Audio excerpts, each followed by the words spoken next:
Audio 2 Gayatri की असंख्य शक्तियां। लेखक वेद मूर्ति तपोनिष्ठ पंडित श्री राम शर्मा आचार्य। अचिंत्य लक्षणा। यह प्रारंभ में ही स्पष्ट कर दिया गया है कि गायत्री के संपूर्ण लक्षणों गुणों का वर्णन और विश्लेषण मानव की स्वल्प बुद्धि द्वारा संभव नहीं। उसकी गरिमा अत्यधिक विस्तृत एवं व्यापक है। अपने प्रयत्न और अनुभवों से मनुष्य ने गायत्री के 1,000 गुणों का पता लगाया है। इसका अर्थ यह नहीं कि गायत्री इतनी ही सीमित है, इनसे अधिक और कुछ कार्य उसकी शक्ति से नहीं हो सकता, ऐसी बात नहीं है। चेतन जगत में जो कुछ भी हलचलें होती हैं, उन सब का संबंध गायत्री महाशक्ति से है और उन सब पर उस महाशक्ति के माध्यम से नियंत्रण स्थापित किया जा सकता है। गायत्री की सर्वांगीण संभावनाएं अत्यधिक हैं, इतनी अधिक कि उन सब का पता लगाना तो दूर, ठीक प्रकार चिंतन कर सकना भी कठिन है। अब तक जिन 1,000 प्रमुख गुणों का पता इस विद्या के वैज्ञानिकों ने लगाया है, उन्हीं का उल्लेख गायत्री सहस्त्र नाम से हुआ है। अव्यक्ता। यूं उपासना की अनिवार्य आवश्यकता के रूप में अन्य सभी साधनाओं की भांति गायत्री का भी नाम और रूप व्यक्त करना पड़ा है। उच्चारण की दृष्टि से 24 अक्षरों में उसे स्वरबद्ध किया गया है और ध्यान का एकमात्र आधार रूप भी प्रस्तुत करके गायत्री माता की छवि में अंकित किया गया है। पर यह ध्यान रखना चाहिए कि यह नाम रूप पर आधारित माता प्रवाह के रूप में उसी प्रकार फैली हुई हैं जैसे गर्मी, सर्दी, विद्युत, ईश्वर आदि सूक्ष्म एवं अदृश्य रूप से सर्वत्र फैले रहते हैं। इस दृष्टि से उसे निराकार भी कहा जा सकता है। अमृतार्णव मध्यस्था। अमृत के समुद्र में रहने वाली गायत्री है। मस्तिष्क के मध्य में जो सहस्त्रार कमल है, उसके मध्य मधुकोश या अमृत घट माना है। खेचरी क्रिया करते समय जब जिह्वा को उलटकर तालू के मूल में लगाते हैं, तो इसी मधुकोश से अमृत की बूंदें झरने और उसका रसास्वादन होने का अनुभव साधक को होता है। इस सहस्त्रार कमल पर ही विष्णु भगवान की शैया है। इसी को सहस्त्र फण वाला शेषनाग कहते हैं। इसका मध्य बिंदु जो अमृत कोश है, उसी में गायत्री शक्ति का मूल निवास है। शिव जी ने गंगा को जिस प्रकार मस्तिष्क के मध्य भाग में धारण किया है, इसी प्रकार प्रत्येक साधक उस विश्वव्यापी गायत्री शक्ति को सर्वप्रथम इस अमृतार्णव में अवस्थित चुंबक केंद्र में ही धारण करता है। फिर वह शरीर, मस्तिष्क के विभिन्न भागों में तथा जीवन के प्रत्येक क्षेत्र में विस्तृत होता है। व्यापक बाह्य जगत में प्रकृति का मध्य बिंदु अमृतार्णव में माना गया है। सब प्रकार के आनंदों की किरणें इसी केंद्र से उद्भूत होकर प्राणियों को नाना प्रकार के आनंदों एवं उल्लासों का रसास्वादन कराती हैं। इस अमृतार्णव केंद्र का जो रसोद्भव है, उसमें गायत्री का निवास बताया गया है। इस प्रकार यह सब प्रकार के आनंदों की मूल मानी गई हैं। अजिता अर्थात जिसे कोई जीत न सके। गायत्री की टक्कर की और कोई शक्ति नहीं है जो उसकी प्रतिद्वंद्विता में ठहर सके या उससे अधिक बड़ी सिद्ध होकर उसे परास्त कर सके। वशिष्ठ और विश्वामित्र का उपाख्यान प्रसिद्ध ही है कि गायत्री रूपी गौ के प्रताप से वशिष्ठ जी ने राजा विश्वामित्र की विशाल सेना को भोजन से ही तृप्त नहीं किया था, वरन युद्ध होने पर गौ गायत्री ने ही सब सेना को परास्त कर दिया था। दूसरे शक्ति की उपासना से आश्चर्यचकित होकर विश्वामित्र ने राजपाट छोड़कर तप द्वारा गायत्री को सिद्ध करके विश्व का सर्वोपरि बल उपलब्ध करने का प्रयत्न किया और उसी की सिद्धि से वे एक अलग दुनिया की स्वतंत्र रचना तक करने के लिए सफल हुए। अकेले विश्वामित्र ही नहीं, जिन्होंने भी गायत्री का साक्षात्कार किया है, उन्होंने उसे सर्वोपरि एवं अजिता ही पाया है। अपराजिता, वह किसी से भी पराजित नहीं होती। संसार का कोई बड़े से बड़ा असुर, पाप, संकट, विघ्न या मनुष्य ऐसा नहीं जो गायत्री को चुनौती दे सके, उससे अधिक प्रबल सिद्ध हो सके, उसे पराजित कर सके। उचित रूप से साधना की हुई गायत्री संकटों को भी पछाड़ती, परास्त करती हैं, स्वयं कभी पराजित या परास्त नहीं होती। अणिमा द्विगुणा धारा। अणिमा, लघिमा, महिमा आदि जो रिद्धि सिद्धियां हैं, उन चमत्कारी मानवीय गुणों की विशेषताओं का मूल आधार गायत्री ही है।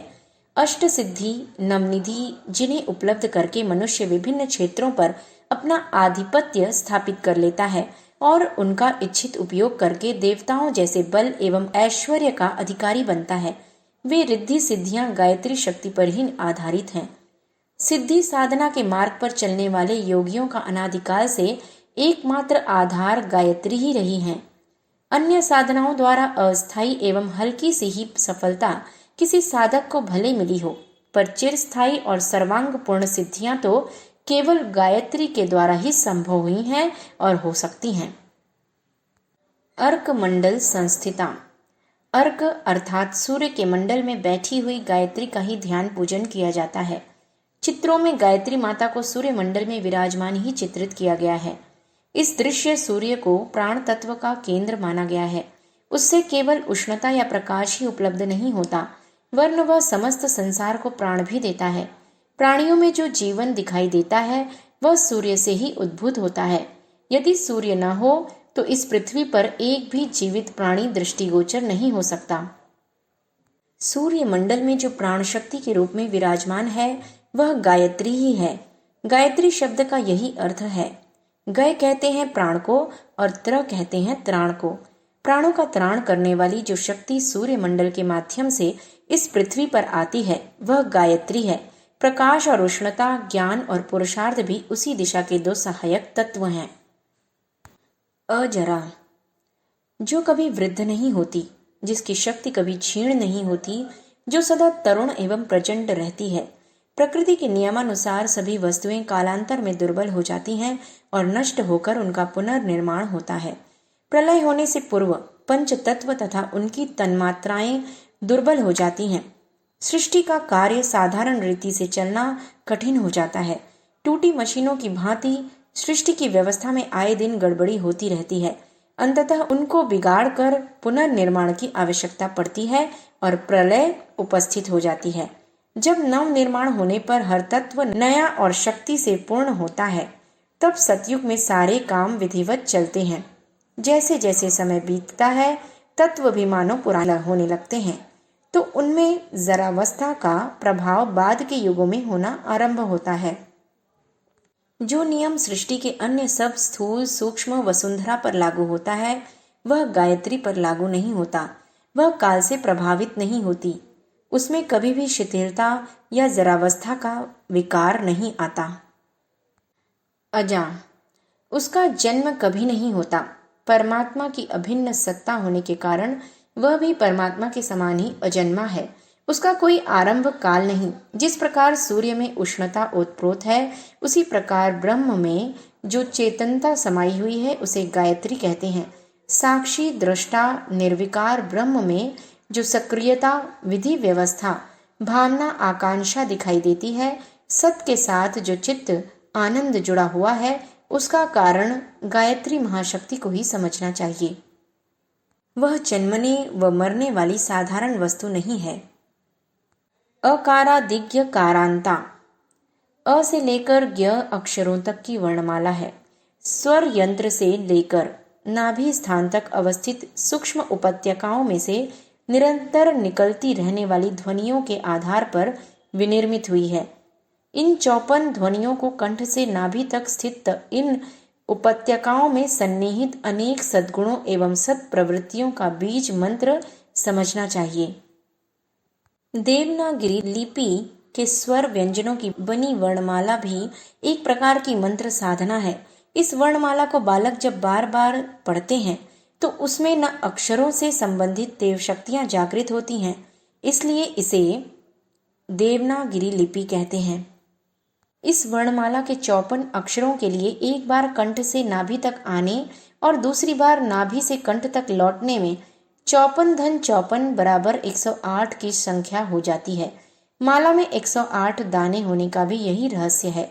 देवनागरी वर्णमाला से संबंधित सभी 54 शक्तियां गायत्री स्वरूप हैं, इसलिए गायत्री को अकारादिज्ञ कारांता माना गया है। अरिशंग वर्ग भेदिनी, पहला काम, दूसरा क्रोध, तीसरा लोभ, चौथा मोह, पांचवा मद, छठवां मत्सर, यह 6 वास्तविक शत्रु माने गए हैं। सांसारिक शत्रु तो कुछ देर के लिए थोड़ी आर्थिक या शारीरिक हानि ही पहुंचा सकते हैं, पर यह आंतरिक शत्रु दिन रात साथ रहने के कारण लोक और परलोक दोनों ही नष्ट कर डालते हैं। अंतःकरण की शांति, सदाशयता, सद्भाव, सत्प्रवृत्तियां सभी कुछ इन शत्रुओं द्वारा तहस नहस करके उनके स्थान पर भय, रोग, शोक, चिंता, द्वेष, क्लेश, कुढ़न, असंतोष तथा नाना प्रकार की उलझने, दुर्गुण एवं कुसंस्कार उत्पन्न हो जाते हैं। उनका परिणाम पतन एवं नरक ही होता है। गायत्री शक्ति का आविर्भाव अंतःकरण में होने से यह 6 आंतरिक शत्रु दुर्बल होने लगते हैं और धीरे धीरे वे समाप्त होते चले जाते हैं। सांसारिक शत्रुओं का भी मुकाबला जिस प्रकार कानून, दृढ़ता, चतुरता, संगठन, शस्त्रों की सहायता से तथा रोग का निवारण चिकित्सा से किया जाता है, उसी प्रकार षड रिपुओं के भेदन के लिए गायत्री रामबाण है। असुरग्नि असुरों की असुरता का नाश करने वाली गायत्री है। किसी दुष्टता को नष्ट करने के लिए यह आवश्यक नहीं है कि उस व्यक्ति को मार ही डाला जाए। रोग निवारण के लिए ऐसा नहीं किया जाता कि रोग के साथ रोगी को भी नष्ट किया जाए। गायत्री उपासना से अंतःकरण की दुष्टता सज्जनता में परिणत होने लगती है और जिस प्रकार अजामिल आदि अनेक पापी भगवान की शरण में आकर साधु सज्जन बन गए, उसी प्रकार गायत्री की प्रकाश किरणें जिस अंतःकरण पर पड़ती हैं, उनके भीतर रहने वाली असुरता की मात्रा घटनी आरंभ हो जाती है और वे सज्जन देवता बनने लगते हैं। इसके अतिरिक्त गायत्री अभिचार की तांत्रिक प्रक्रिया में वह शक्ति भी है कि असुर को जड़मूल से भी नष्ट कर सकें, उसके कुकृत्य का समुचित दंड भी दे सकें। अलक्ष्मीघ्नि अलक्ष्मी दरिद्रता को दूर करने वाली गायत्री है। दरिद्रता के मुख्य कारण प्रारब्ध पुण्यों की समाप्ति, आलस्य, अयोग्यता, परिस्थितियों की प्रतिकूलता, साधनों की कमी, सन्मित्रों का अभाव आदि है। गायत्री की उपासना से मनुष्य के स्वभाव में आवश्यक परिवर्तन तुरंत ही आरंभ हो जाते हैं। उसके गुणों में, कार्यों में, स्वभाव में ऐसा हेरफेर हो जाता है कि प्रतिकूलताएं भी अनुकूलता में बदलने लगती हैं।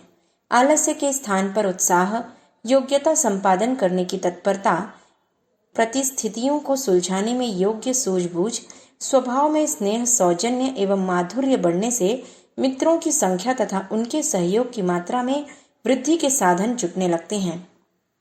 मित व्ययिता का स्वभाव बनता है और जितना उपलब्ध है उतने से काम चलाने एवं संतुष्ट रहने की वृत्ति विकसित होती है। दैवी अनुग्रह के आकस्मिक अवसर भी ऐसे मिलते हैं जिनसे दरिद्रता जन्य दुखों से छुटकारा मिलता है। आमतौर से गायत्री उपासक सदा भरे पूरे ही रहते हैं। भूखा, नंगा, दीन, दरिद्र उनमें से कोई विरला ही मिलेगा। आदि लक्ष्मी जिस लक्ष्मी से हम सभी परिचित हैं, वह रुपया, पैसा, सोना, चांदी, जमीन, जायदाद आदि के रूप में देखी और समझी जाती है। यह स्थूल है, इसका महत्व भी मामूली सा है। इसे उलुक, वाहिनी, चंचला, माया आदि के हेय नामों से संबोधित किया जाता है। यह नशे के समान मादक और अविवेकी लोगों के लिए उनके अधिक दुर्गुण होने का कारण भी मानी जाती है। इसलिए महापुरुष इसे त्याज्य भी बताते हैं। आत्मकल्याण के तीव्र आकांक्षी इसे त्याग देते हैं और साधारण लोगों को भी इसका सीमित संचय करने एवं अपरिग्रही स्वभाव बनाने का आदेश है। पर आदि लक्ष्मी गायत्री उन 2 संपदाओं की जननी है जिनका वर्णन गीता के 16वें अध्याय के आरंभिक 3 श्लोकों में किया गया है। इन्हें प्राप्त करने वाला विपुल रत्न राशि के भंडार का स्वामी बनने की अपेक्षा अधिक उन्नतिशील, सुखी तथा संतुष्ट देखा जाता है। दैवी संपदाएं जो आत्मा के लिए आत्मिक रत्न जड़ित आभूषणों के समान शोभनीय हैं, गायत्री के द्वारा ही प्राप्त होती हैं। आदि शक्ति संसार में अगणित शक्तियां अपने अपने क्षेत्रों में काम कर रही हैं और उनके अपने अपने महत्व भी हैं, पर इन शक्तियों का मूल उद्गम उस आदिशक्ति में है जिसे गायत्री कहा जाता है।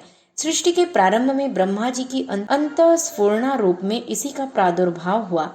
पीछे सूर्य की सहस्त्रों किरणों के समान इस जगत की रचना हुई और उसकी व्यवस्था गायत्री को सौंप दी गई। वही अपनी शक्तियों से विश्व का सृजन, पालन और संहार करती हैं। आग्नेयी। गायत्री को अग्नि स्वरूपा कहा गया है। अग्निहोत्र यज्ञ के द्वारा वह प्रतिष्ठित, पूजित एवं परिपुष्ट होती है। जिसकी अंतरात्मा में प्रवेश करती है उसे समुचित उष्णता, प्रतिभा, स्फूर्ति, तेजस्विता प्रदान करती है। जैसे अग्नि में पड़ने वाली प्रत्येक वस्तु उसी के जैसे गुण और रूप की बन जाती है, उसी प्रकार गायत्री रूपी अग्नि में प्रवेश करने वाला साधक भी उस आदिशक्ति की विशेषताओं से भर जाता है। अग्नि जैसे कूड़े करकट को जला देती है, वैसे ही मल आवरणों, ताप, पाप को, कुविचारों को, संस्कारों को गायत्री रूपी अग्नि जला डालती है। अग्नि प्रकाशवान है। साधक के अंतःकरण में भी अज्ञानांधकार को समाप्त करने वाला प्रकाश उत्पन्न होता है। तांत्रिक विधान के अनुसार गायत्री मंत्र अभिचारात्मक आग्नेयास्त्र भी बन सकता है, जो प्रचंड गोला बारूद के ढेर से भी अधिक दाहक एवं नाशक शक्ति से भरपूर होता है। आसन स्थिता। एक स्थान पर निष्ठापूर्वक बैठने, मन को जगह जगह न डुलाकर एक लक्ष्य पर केंद्रित करने को आसन कहते हैं। गायत्री शक्ति का अवतरण उन्हीं मन क्षेत्रों में होना संभव है जो सांसारिक कामनाओं और मानसिक उद्वेगों एवं आवेशों से चंचल नहीं रहते, वरन शांति, स्थिरता, निष्ठा, संतोष और प्रसन्नता को धारण कर एकाग्रता पूर्वक आत्मोन्नति की दिशा में प्रयत्नशील रहते हैं। गायत्री आसन स्थिता इसलिए कही गई है कि उनका अनुग्रह चंचल, अस्थिर मति के लोगों को नहीं, वरन उन लोगों को प्राप्त होता है जो स्थान, भावना, लक्ष्य और आकांक्षा की दृष्टि से स्थिर हैं एवं दीर्घ काल तक धैर्य के साथ प्रेम पूर्वक साधना में संलग्न रहते हैं। अंतर्ध्वांत नाशिनी। संसार के सामाजिक, राजनैतिक, आर्थिक और धार्मिक क्षेत्रों में अनेक ध्वांतियां और भ्रांतियां फैली हुई हैं। इसके कारण आए दिन नानाविध अनाचार और संघर्ष होते रहे हैं। इन्हीं के कारण लोग दिग्भ्रांत होकर अपने लिए हितकर सरल मार्ग को भूल जाते हैं और उल्टी दिशा में चलकर उत्थान के स्थान पर पतन का और सुख के स्थान पर दुख का वर्ण करते हैं। जैसे संसार में अनेक ध्वनियां और भ्रांतियां हैं, वैसे ही मनुष्य के अंतःकरण में भी जीवनोद्देश्य के संबंध में भारी अंधकार एवं भ्रम भरा होता है।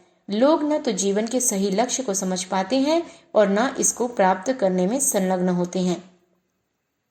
इस अतिरिक्त विपन्नता को गायत्री दूर करती है। अंधकार को हटाकर प्रकाश उत्पन्न करना तथा उलझनों को सही रूप से सुलझाना गायत्री शक्ति का प्रधान कार्य है। इष्टदा। इष्टदा अर्थात वस्तुओं को प्रदान करने वाली।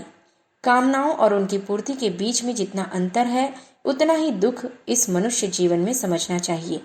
जिसकी कामनाएं तृप्त हैं उसे ही सुखी माना जा सकता है। आकांक्षा और परिस्थिति का तालमेल मिलता रहे, दोनों साथ साथ रहें तो सदा प्रसन्नता एवं आनंद की दशा बनी रहेगी। इस स्थिति को जीवन में बनाए रखने में गायत्री बहुत ही सहायक होती है। जो कामनाएं अपने प्रारब्ध, पराक्रम, योग्यता एवं परिस्थिति के अनुकूल हैं, उनकी पूर्ति के लिए साधन जुट जाते हैं और आकांक्षाएं अपनी सीमा और औकात से बाहर की हैं या शीघ्र ही पूर्ण होने वाली नहीं हैं, तो उनके संबंध में असंतोष उत्पन्न हो जाता है। इसका अर्थ यह नहीं है कि उन्नति के लिए प्रयत्न और पुरुषार्थ करने की प्रवृत्ति नष्ट हो जाती है, वरन अपनी शक्ति कल्पना के महल खड़े करने और उनकी पूर्ति न होने पर दुखी होने में नष्ट करने की अपेक्षा वर्तमान से पूर्ण संतुष्ट और उत्तम भविष्य के लिए प्रयत्नशील रहने में हमारा मन लगता है। ऐसी मनोभूमि के लोग उन्नति भी करते हैं और सुखी तथा संतुष्ट रहते हैं। उनकी इष्ट कामना पूर्ण ही रहती है। इंदु रूपिणी। इंदु रूपिणी चंद्रमा के समान रूप वाली। चंद्रमा को शांति और शीतलता का, प्रेम और सौंदर्य का देवता माना गया है। इसकी ज्योत्सना भी इन्हीं गुणों वाली है। गायत्री में भी ऐसी ही विशेषताएं हैं। जिस प्रकार शरद पूर्णिमा की चांदनी पृथ्वी पर अमृत छिड़क देती है, उसी प्रकार गायत्री की पुण्यमयी किरणों के लिए जिस साधक ने अपने अंतर द्वार खोल दिए हैं, उसमें भी सर्वत्र ऐसा ही अमृत छिड़का मिलता है।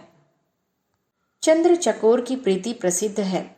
आत्मा भी जिस प्रीति की प्यासी है, वह दिव्य प्रेम धारा गायत्री के द्वारा ही उसे प्राप्त होती है। समस्त मंत्र नक्षत्रों के बीच गायत्री चंद्रमा के समान अपनी सर्वश्रेष्ठता के साथ सुशोभित है।